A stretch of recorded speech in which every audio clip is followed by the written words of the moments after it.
Assalamualaikum warahmatullahi wabarakatuh. Halo teman-teman, perkenalkan kami dari kelompok 1 yang beranggotakan saya, Nurius Riha Al-Zaida, bersama teman-teman saya, Siti Nurhayati, Sobur Sahroni, Azra Rihazatul Aisy, dan Abdul Maulana. Pada kesempatan ini, kami akan mempresentasikan hasil analisis kami mengenai musik kontemporer. Adapun karya yang kami analisis berjudul Tetabuhan Sungut karya Slamet Abdul Syukur. Sebelum masuk ke pembahasan lebih lanjut, terlebih dahulu saya akan menampilkan cuplikan video dari karya tersebut. Selamat menyaksikan.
Selanjutnya, biografi Slamet Abdul Syukur. Riwayat hidup: Slamet Abdul Syukur lahir pada 30 Juni 1935 di Surabaya, Jawa Timur, dan wafat pada 24 Maret 2015. Ia dikenal sebagai salah satu komponis musik kontemporer Indonesia yang berperan besar dalam perkembangan musik eksperimental dan minimalis di Indonesia. Riwayat pendidikan: Conservatoire National Supérieur de Musique de Paris 1950 sampai 1960. Bimbingan komposisi dengan komposer terkenal seperti Olivier Messiaen. Riwayat karir: pendidik di Institut Kesenian Jakarta (IKJ), penasihat musik untuk DKJ Dewan Kesenian Jakarta, dan berkontribusi dalam berbagai festival musik internasional.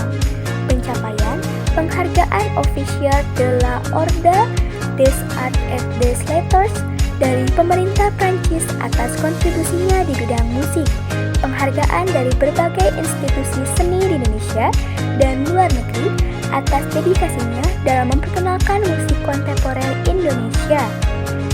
Selanjutnya, menganalisis karya musik kontemporer berdasarkan karakteristik.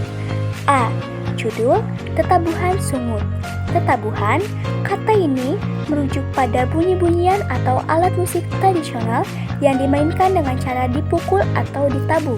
Hal ini menunjukkan unsur tradisional yang sering menjadi inspirasi Slamet dalam menciptakan karyanya. Sungut merujuk pada mulut atau bagian tubuh yang digunakan untuk bersuara, seperti bibir. Hal ini didukung karena Slamet Abdul Syukur terkenal dengan pendekatan musik minim, yaitu memanfaatkan sumber daya sederhana atau terbatas. Untuk tetabuhan sungut, ia menggunakan mulut atau sungut. B. Tema. Karya ini sering dikaitkan dengan eksplorasi suara manusia sebagai pusat instrumen, yaitu sungut yang berarti mulut atau bibir, dan medium ekspresi.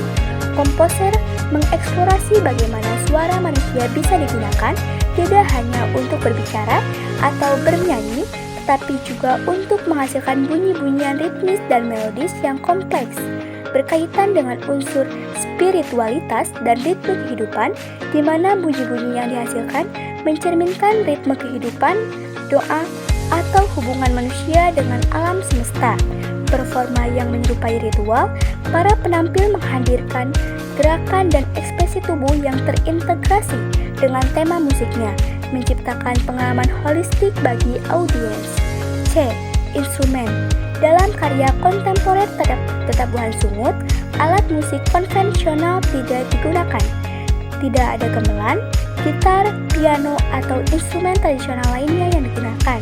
Namun, komposisi ini seringkali menggambarkan kompleksitas dan kedalaman musik gamelan melalui teknik vokal, menciptakan tetabuhan tanpa alat musik fisik.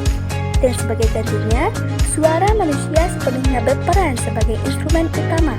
Para penampil menggunakan suara manusia atau sungut untuk menghasilkan bunyi ritmis, melodi, dan efek suara. Ini melibatkan teknik vokal seperti beatboxing, gumaman ritmis, bunyi-bunyi perkusif dengan bibir, lidah, atau tenggorokan, suara-suara imitasi seperti gemuruh atau tiupan angin. Selanjutnya, teknik garapan. 1. Pendahuluan atau introduksi. Diawali dengan suara vokal sederhana seperti dengungan atau gumaman yang membangun suasana. Tempo cenderung melambat dan atmosfer suara berkembang secara bertahap. Pendahuluan ini berfungsi untuk memperkenalkan pola vokal dasar yang akan menjadi fondasi dalam bagian selanjutnya. 2. Inti atau eksposisi tema. Pola suara utama mulai muncul dengan eksplorasi ritmis dan repetitif, menyerupai pola tetabuhan tradisional Indonesia. Penggunaan teknik layering atau lapisan suara yang semakin kompleks untuk menciptakan tekstur suara yang kaya. Vokal seperti gumaman, desisan, dan artikulasi vokal lainnya dipadukan dalam tempo yang bervariasi untuk menciptakan dinamika tertentu. 3. Pengembangan atau variasi dan klimaks. Pada tahap ini, intensitas suara meningkat dengan eksplorasi yang lebih eksperimental. Poliritme dan perubahan tempo terjadi, menciptakan ketegangan musikal. Terdapat variasi dalam warna nada dan dinamika di mana suara dapat bergerak dari lembut hingga eksplosif. 4. Penutup atau resolusi.